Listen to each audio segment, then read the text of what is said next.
Merci aux chefs d'entreprise qui ont répondu présent.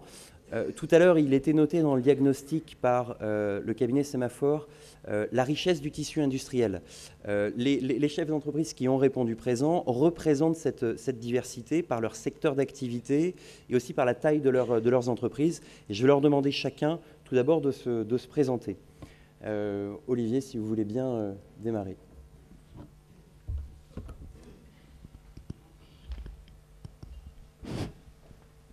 Bonsoir. Donc Olivier Pinasso, j'ai 56 ans, marié, 4 enfants, 3 petits-fils. J'ai été salarié pendant 26 ans, dont 22 ans dans 2 groupes coopératifs.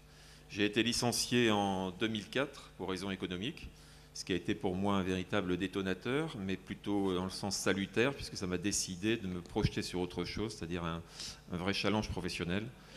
Je me suis mis en relation avec les chambres de métiers et les chambres de commerce, et c'est la chambre de métier qui m'a accompagné pour reprendre une entreprise.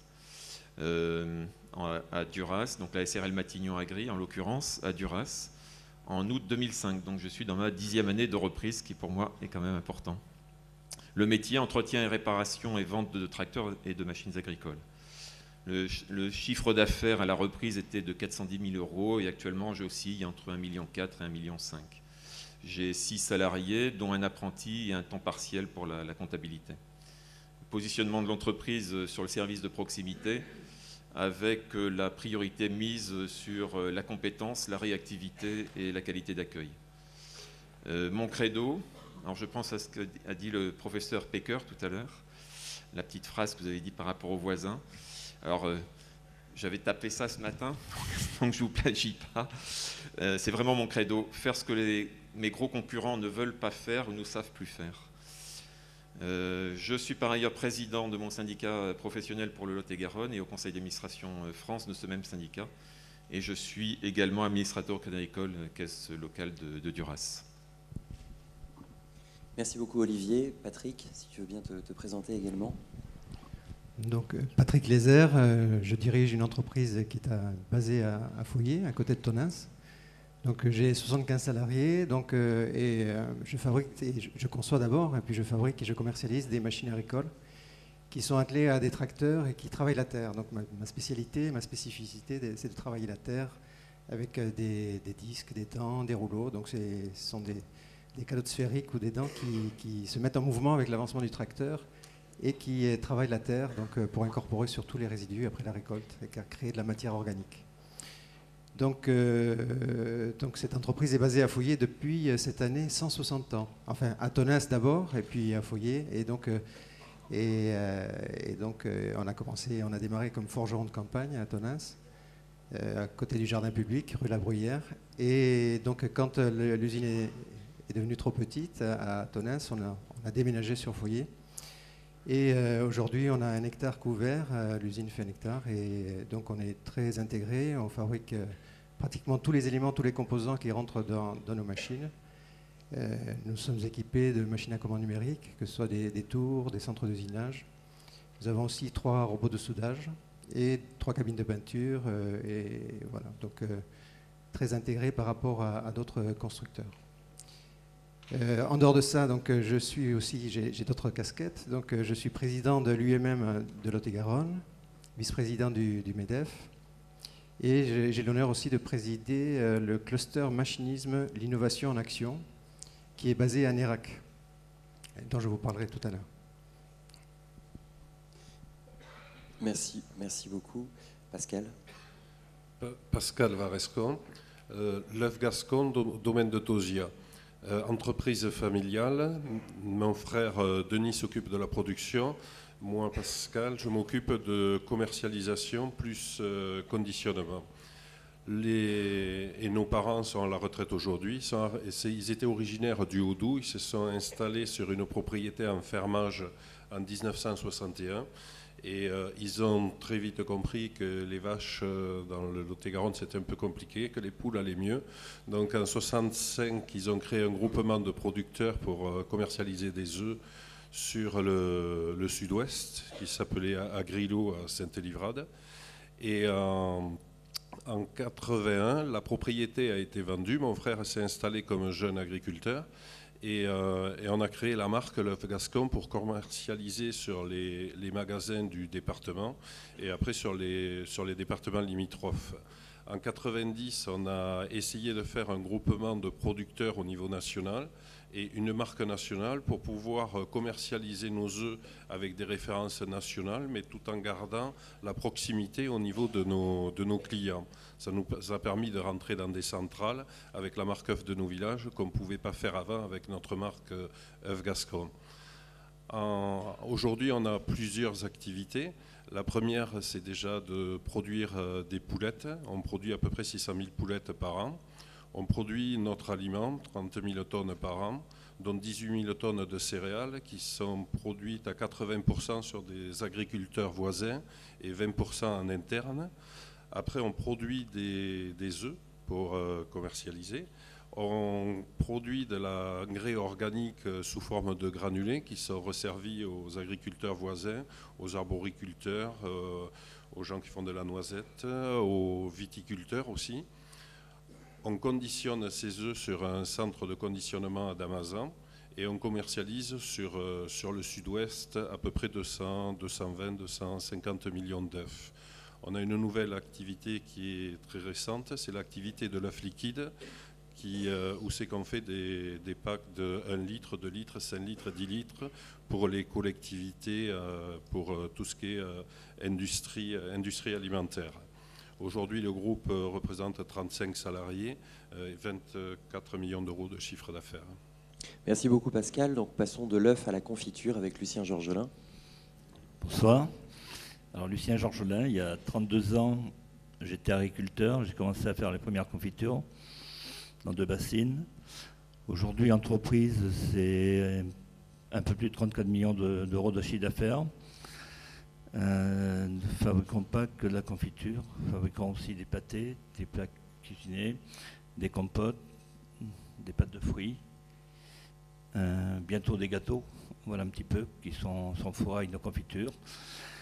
Bon, il y a 32 ans, j'ai démarré seul.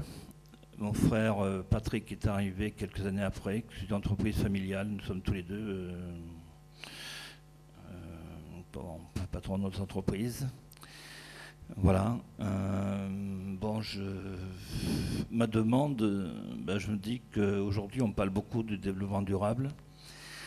Nous sommes dans une très belle région. Nous sommes dans une très belle région et je pense qu'il y a belles choses à faire. Il y a un terroir exceptionnel, il y a le soleil. Et ma demande, c'est de voir, enfin l'entreprise souhaiterait pouvoir travailler avec des producteurs de notre région sur des nouveaux produits, légumes, fruits. Voilà, c'est un peu notre ambition. Il faut dire que nos clients sont demandeurs du produit français et je dirais surtout au produit régional, quoi. Et on est fiers de représenter le Marmandais, quoi. Merci Lucien. Et donc passons maintenant à la restauration avec Johan. Bonsoir. Donc Johan Ajas, 27 ans et depuis 3 ans gérant de la société Ajas Traiteur. Ajas Traiteur qui est donc une société familiale puisqu'elle représente la 4e génération de restaurateurs. Nous sommes basés donc également à Tombebeuf et à Le Mans-du-Drô où je pense qu'un bon nombre de personnes ont déjà dû aller se restaurer et notamment avec mes grands-parents, mes arrière-grands-parents et plus récemment avec mes parents. Donc depuis 3 ans, nous avons créé cette société de traiteurs, organisateurs d'événements. Nous sommes donc spécialisés dans les événements privés, mais également les événements professionnels, que ce soit pour des mariages, des baptêmes ou anniversaires, mais aussi tout ce qui est séminaire, dîner de gala. Donc notre spécialité, c'est que nous pouvons organiser votre événement de A à Z. Nous avons également des partenaires pour vous conseiller sur un fleuriste, éventuellement de la location, voilà, diverses et variées. Aujourd'hui, notre vitrine, nos vitrines sont vraiment nos deux restaurants qui sont implantés dans des villages d'un peu plus de 400 habitants. Donc voilà, nous sommes vraiment ancrés dans le tissu local et cela donc depuis des générations. Donc pour terminer brièvement, ces états généraux sont pour nous quelque chose d'important parce que c'est vrai qu'on représente des petits villages, des petites sociétés et on a un petit peu cette impression des fois d'être un peu loin de toute cette communauté et de tous ces politiques. Donc c'est très important et merci de nous avoir invités. Merci beaucoup, Johan. Alors, après cette présentation, je vais vous demander à chacun, si vous voulez bien, de nous faire part de votre expérience de relation, bonne ou mauvaise, positive ou négative, entre votre entreprise et la sphère publique. Et s'il vous plaît, sans langue de bois, pour donner un petit peu le ton qui sera employé dans les ateliers pour réaliser cette co-construction. Olivier. Alors moi, l'éclairage que je porterai ce soir, c'est notamment au niveau de la formation. J'ai toujours, dans mon autre vie professionnelle comme maintenant, formé des jeunes. Donc maintenant que j'ai ma propre entreprise, pour moi c'est d'autant plus important. De toute façon, dans le métier de la mécanique agricole, c'est pas la peine d'aller à Pôle emploi, il n'y a pas de demandeurs à ce niveau-là pour ce métier-là. Après, c'est de débaucher des mécaniciens à la concurrence, c'est un mauvais plan, c'est jamais très bon, ni très sain. Donc c'est la formation. Et ça, je le travaille, j'en suis à mon 3e apprenti, je travaille systématiquement avec la chambre de métier. Et cette année, j'ai encore eu plus besoin encore de la chambre de métier parce que je me suis heurté, donc on a pris un apprenti, donc de nouveau là, 2014, enfin sortie d'été 2014. Donc je me disais, bon, maintenant on sait faire, on sait comment instruire les dossiers, sauf que là on est tombé cette année sur la nouvelle réglementation des 16-18 ans. Je ne sais pas si vous avez entendu parler du fameux escabeau. Donc les 16-18 ans ne peuvent plus monter sur un escabeau. Le professeur parlait de l'Ardèche, mon l'Ardèche, 2500 jeunes pour cueillir les cerises, cette année terminée. Alors dans mon entreprise, ils n'ont pas forcément besoin de monter sur un escabeau, sauf qu'un jeune fils de paysan peut conduire un tracteur chez lui, pas dans mon entreprise alors que ce sera son métier. Donc, et dernièrement, j'ai fait repeindre les murs de l'entreprise par un artisan de Duras. Je lui ai demandé aussi la même question. Prenez-vous des artisans? Il me dit à quoi ça sert puisqu'ils peuvent plus monter sur une échelle. Bon, ce que je dis, c'est peut-être un cliché, mais c'est la réalité. Donc, il a fallu déjà passer cet écueil-là, sécuritaire et réglementaire, avec un point d'orgue. Ce qui m'a plutôt agacé, c'est que comme il se prépare pour passer un bac pro. Obligation à ce que le formateur, tuteur dans l'entreprise ait un diplôme. Sauf que moi j'ai un chef d'atelier qui a 35 ans d'entreprise, 35 ans d'ancienneté, 35 ans de compétences, qui est arrivé dans mon entreprise, enfin avec mon prédécesseur il avait 14 ans, il n'a pas pu passer ses diplômes. Donc il y avait la solution de prendre quelqu'un d'autre, parce que j'ai d'autres salariés, comme je vous ai dit tout à l'heure, qui avaient des diplômes, mais pour moi c'était le chef d'atelier qui devait être tuteur. Et je me suis heurté à ce nouvel écueil.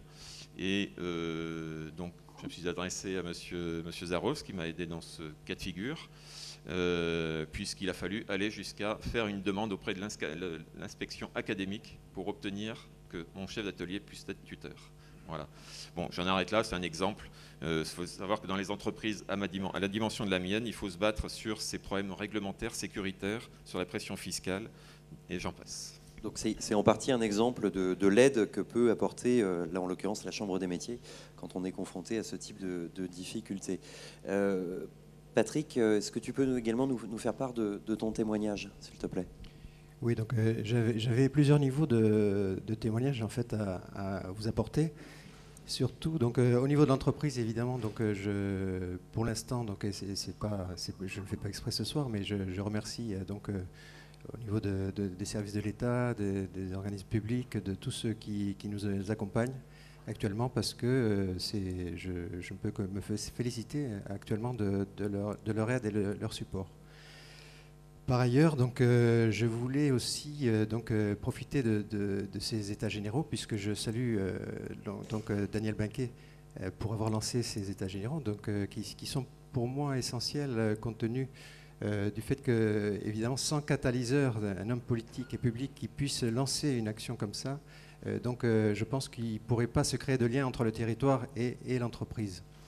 Et donc j'ai des témoignages à apporter. En particulier, je voudrais être ici ce soir pour essayer de toucher les chefs d'entreprise qui sont là, pour leur demander de participer à ces ateliers et de venir le plus nombreux possible, parce que ils ne se rendent pas compte parfois de tous les outils qu'ils ont à leur portée et tout ce qu'on peut faire pour eux. Un exemple, avec le sous-préfet Beauvais qui est là ce soir, donc lui-même a signé une convention pour aider les entreprises de l'aéronautique ici sur le Marmandais à recruter. Et donc grâce à cette action que l'on a menée pendant 2 ans et demi, 3 ans, donc on a vu progressivement l'industrie, d'une manière générale, la métallurgie, être valorisée par toutes ces actions qui ont été menées grâce à cette dynamique et des services de l'État, de tous les organismes qui travaillent pour l'emploi et qui forcément, quand on parle de recrutement et des difficultés que nous avons à recruter, on parle forcément de formation.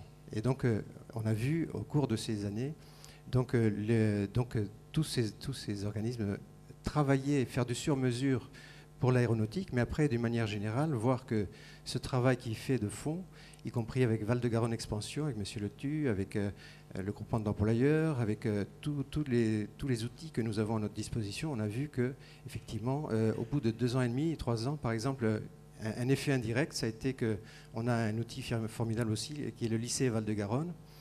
Le chef de travaux, au début de cette action, avait péniblement dans sa classe d'usineurs sur commande numérique 14 à 15 élèves, qui pour eux c'était vraiment un second choix de venir dans cette classe. Donc au bout de 2 ans et demi, 3 ans, avec toutes ces actions menées ensemble, ce chef de travaux qui avait le sourire jusqu'aux oreilles m'a dit cette année j'ai 24 élèves, et ce qui veut dire que ces 24 élèves c'était leur premier choix, de venir dans cette classe. Donc on voit que si on se mobilise pour ensemble, c'est pas seulement le public, mais aussi les entreprises, si elles se mobilisent, donc elles peuvent créer une dynamique, et c'est très important de le souligner. Et je veux témoigner de cette réussite.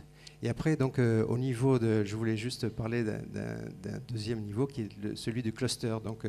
Je suis président d'un cluster qui s'appelle le machinisme, l'innovation en action. Et donc là, c'était le fruit d'un catalyseur qui était un homme public aussi, qui est Nicolas Lacombe à Nérac, qui a lancé une technopole aussi de compétences qui cherche à travailler sur l'amont de l'agriculture, comme Jean-François Poncet l'avait fait sur l'agropole à Agen, au niveau de l'aval de l'agriculture, de l'agroalimentaire. Donc on essaie de créer quelque chose là-bas. Et on a créé sur Nérac ce cluster machinisme qui a été une véritable réussite et qui maintenant regroupe 20 entreprises, bureaux d'études, centres d'expérimentation régionaux. Et nous avons le support d'Alain Rousset qui nous aide par un appel à manifestation d'intérêt, et de la Chambre régionale d'agriculture, du Conseil général aussi, qui a labellisé notre cluster. Et on voit que quand les entreprises sont aussi porteuses de projets qui sont le fruit d'un catalyseur, ce soir c'est Daniel Binquet qui l'est, mais on voit que si les entreprises se mobilisent aussi derrière, on peut faire de très belles choses sur le territoire, et qu'il y a vraiment un écosystème de croissance sur le territoire qui est là et dont il faut profiter. Voilà. Donc passer du temps à l'extérieur de son entreprise dans des projets collectifs comme celui de ce cluster, ça peut tout à fait porter ses fruits. Alors tout n'est pas forcément toujours rose. Pascal, tu as peut-être un exemple un peu moins positif. Disons, nous on est dans un secteur qui est très réglementé. Il y a beaucoup de systèmes de contrôle, aussi bien par nos clients que par l'administration. Et aujourd'hui, nos clients sont plus compliqués que ce que demande l'administration. Après, il y a l'Europe qui se met là-dessus. Nous, en France, on a toujours des règlements particuliers par rapport à l'Europe. Donc, on ne peut pas faire des choses avec certains pays européens, alors qu'en France, on peut le faire. C'est assez compliqué. Par rapport à ça, l'administration, c'est pas trop où elle en est non plus, parce qu'il y a des départements qui sont spécialisés dans notre profession. Nous ici, c'est sûr, le sud-ouest, ça représente 7%, la production représente 7% de la consommation. Si on prend tout le Grand Sud, si on descend jusqu'à Marseille, 7%. Donc tout vient de l'extérieur. Et c'est sûr que quand on va voir l'administration, quand on leur expose nos problèmes, c'est compliqué pour eux, et alors que sur des départements où il y a des fortes concentrations, ils sont très spécialisés. Et c'est des secteurs qui sont très concurrencés. Et aujourd'hui, la concurrence, elle passe par là, quoi. Parce qu'on est moins compétitif qu'eux, parce qu'on met plus de temps à réagir. Eux, ils ont de suite les bonnes informations. Nous, on perd du temps par rapport à eux. Et c'est un peu compliqué. C'est un frein par rapport au développement de notre activité. Après, le système est quand même assez compliqué parce qu'on veut tout mettre sur une même structure, alors qu'on fait des choses qui sont complètement différentes et qui n'ont rien à voir. Mais par contre, dans les autorisations classées, c'est considéré comme... c'est obligé de passer sur la structure. Alors à chaque fois qu'on modifie quelque chose, il faut faire un passage au CODERS, il faut reprendre tout le dossier, ça dure 1 an et demi. Donc on n'ose même plus bouger parce que ça peut remettre tout ce qu'on a, les autorisations qu'on a sur le système en porte-à-faux. Donc ça complique énormément.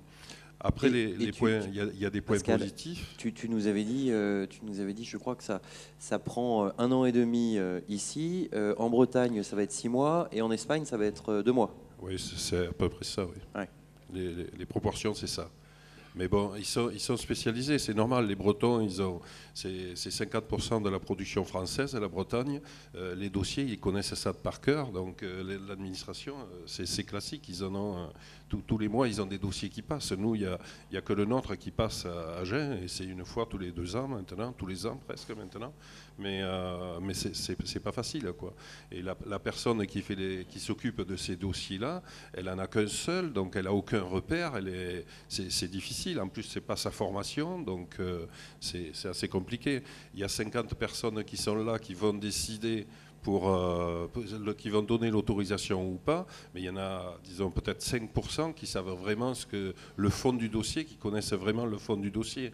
Alors on diffuse un peu l'autorisation sur un grand nombre de personnes, alors qu'avant, mon père nous racontait quand il y allait, lui, ils étaient 3 personnes à décider à la préfecture, et le dossier, 1 mois après, c'était réglé.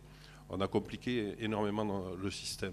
Donc tu reprendrais à ton compte la demande, il faut penser efficacité, il faut penser client.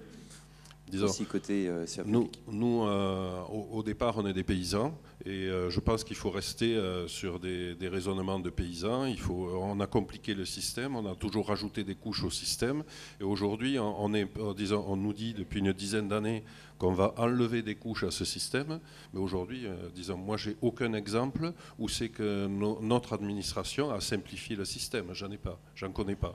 Alors peut-être qu'il y a des professions qui connaissent, mais nous, on ne connaît pas. Merci Pascal. Juste vas-y. Un point positif quand même. Je suis vice-président de Prodia. C'est une association d'entreprises agroalimentaires. On est une 70 entreprises, un gros nombre de salariés, 7000, je crois que c'est 7000 salariés.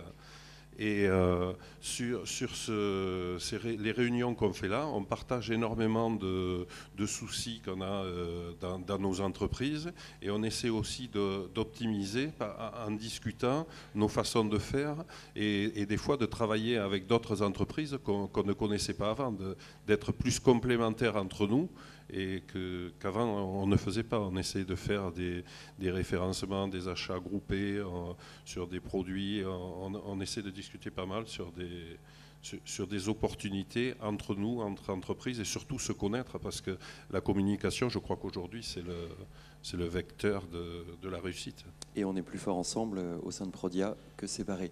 Lucien, justement, qui est adhérent également actif de Prodia, tu nous parlais tout à l'heure des difficultés finalement à trouver des producteurs ou à communiquer avec, on va dire, plus globalement le monde de la production agricole alors qu'il y a un besoin. C'est peut-être pas tout à fait le mot. Je crois que créer de nouveaux produits, c'est quand même un investissement pour les agriculteurs. C'est un risque, quelque part. Mais enfin, moi, il me semble que si on veut créer de nouveaux débouchés, il faut que quelqu'un prenne le risque. Et je pense qu'il faut, à quelque part, peut-être essayer d'aider les gens qui ont envie d'avancer, quoi. Voilà, c'est pas attendre. Si on veut de nouveaux débouchés, je crois qu'il faut pas attendre. Il faut, je sais pas très bien m'exprimer, mais moi, il me semble que on a une région ici qui est quand même une très belle région, comme je dis, avec son terroir. Il y a le soleil. Je pense qu'on peut faire au niveau qualitatif des produits de très bonne qualité, puisque la matière première est importante. Moi, il me semble qu'il faut y penser, hein, peut-être à aider des gens qui ont envie d'avancer là-dessus. Je me dis à quelque part, je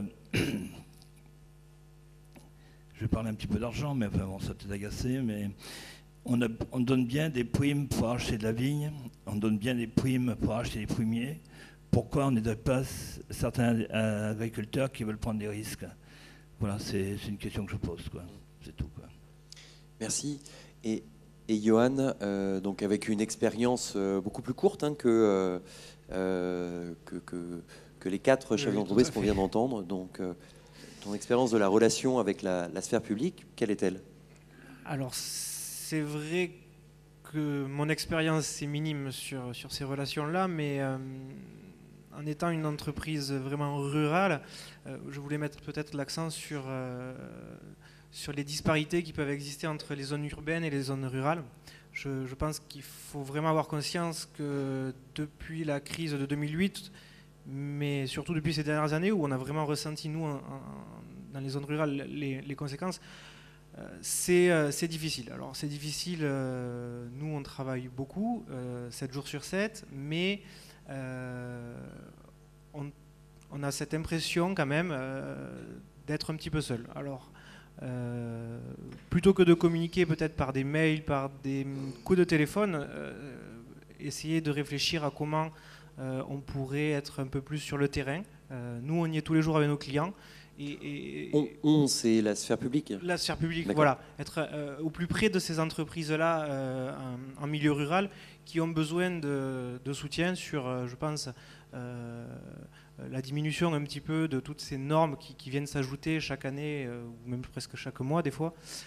Donc voilà, c'est un point que je pense qu'on va évoquer dans les ateliers. Et c'est pour ça que ça serait intéressant d'avoir le maximum d'entrepreneurs pour ces ateliers. Et peut-être déboucher voilà, sur quelque chose de concret ou du moins lancer le débat après aux politiques. Merci. Alors maintenant, il nous reste quelques minutes. Je voudrais vous demander alors, à ceux qui veulent réagir ce que vous avez pensé du diagnostic qui a été présenté par le cabinet Sémaphore et si vous le partagez, si vous partagez cette vision du territoire, du pays. Disons la vision du pays, oui. Après, je pense quand même qu'il y a un problème économique au départ, que tout ce qu'on facture aux entreprises, toutes les contraintes qu'on met aux entreprises, c'est le consommateur final qui le paye. Et ça, il y a beaucoup de gens qui ne se rendent pas compte qu'à chaque fois, les taxes, les taxes pour les poids lourds, les gens disent c'est pas bien, on ne l'a pas fait, d'accord, mais de toute façon, si ça avait été fait, c'est le consommateur final qui l'aurait payé. L'entreprise, elle refacture tout, hein, de toute façon. Et donc, tout notre système est basé là-dessus, et derrière, on est moins compétitif en disant c'est un peu de l'argent gaspillé, un peu. Donc, c'est par rapport à ça, quoi.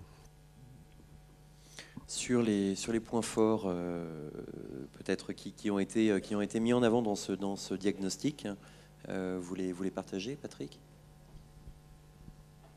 Oui, donc j'ai eu la chance aussi d'être audité, de faire partie des entreprises auditées, donc j'ai donné mon avis aussi, et effectivement c'est un éclairage très, très pertinent du territoire. Ce que j'aurais souhaité, moi, c'est de revenir encore sur ce qu'a dit le professeur Becker au niveau des rencontres d'acteurs. Je crois que c'est fondamental, et je pense que donc pour l'entreprise, la compétitivité, c'est pas seulement le coût du travail et l'innovation. Il y a aussi des facteurs qui sont essentiels comme la confiance, la capacité à collaborer, la possibilité de créer du lien entre le public et le privé, entre les petites entreprises, les grandes entreprises. également entre le monde économique, le monde académique et le monde public. Donc vraiment, je le rejoins tout à fait et c'est très important. Et je pense que justement ce soir, c'est un moment vital pour créer ce lien entre le territoire et l'entreprise. Et donc parce que c'est vraiment cette politique de décentralisation qui est cette étape que l'on est en train de vivre au niveau de la décentralisation fait que plus on sera, cette action sera pilotée près du terrain et plus on réussira, c'est certain. Donc voilà, je me réjouis de cette action et je rejoins tout à fait le professeur dans cette remarque sur les rencontres d'acteurs. Merci Patrick. Une autre réaction sur le diagnostic, les uns ou les autres?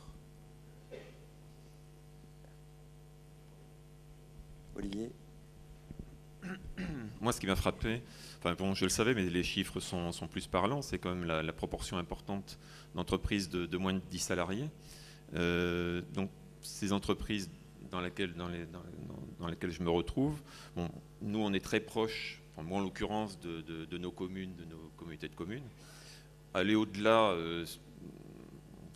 on n'est pas sûr d'en sentir l'intérêt, mais ce n'est pas pour sous-estimer que je dis ça, bien au contraire. Par contre, ce que je ferai, c'est notre propre autocritique, puisqu'on dit qu'il faut aller chercher des ressources.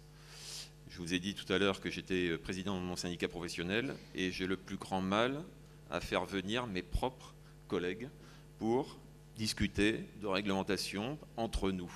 Alors, si déjà, entre nous, on ne vient pas se voir, on ne vient pas se rencontrer, alors j'imagine qu'il n'y a pas le pas à franchir pour aller en amont, il est infranchissable pour 80% de mes confrères, mes collègues. Ça me navre énormément. Et d'ailleurs, dans les différentes réunions d'information, dans les différentes réunions de travail, on voit souvent les mêmes. Donc oui, c'est un appel là à saisir cette opportunité qui vous est donnée de co-construire ce territoire. Vous avez la puissance publique qui vous dit, non pas je vous donne les clés du camion, mais en tout cas, avant de démarrer un programme, je vais d'abord vous demander votre avis, je vais d'abord vous demander si vous partagez mon analyse, et ensuite, nous, on saura faire, on s'occupera de l'ingénierie de projet, mais toutefois, on vous demandera d'être associé à la gouvernance avec nous, parce qu'on considère que vous êtes plus fort quand vous êtes ensemble que quand vous êtes seul, et ça vaut pour ces relations entre le public et le privé. Sur ces paroles, je vais recéder la parole à Monsieur Binquet pour clôturer cette soirée, et je vous remercie pour votre attention.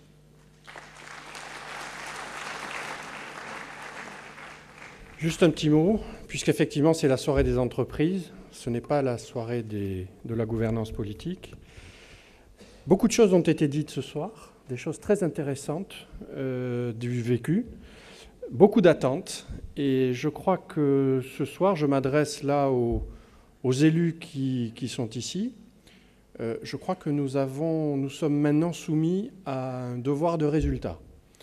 Devoir de résultat en termes de participation, en termes d'échange, en termes de co-construction. Moi, j'en suis particulièrement heureux parce que c'est comme ça que j'imagine les choses.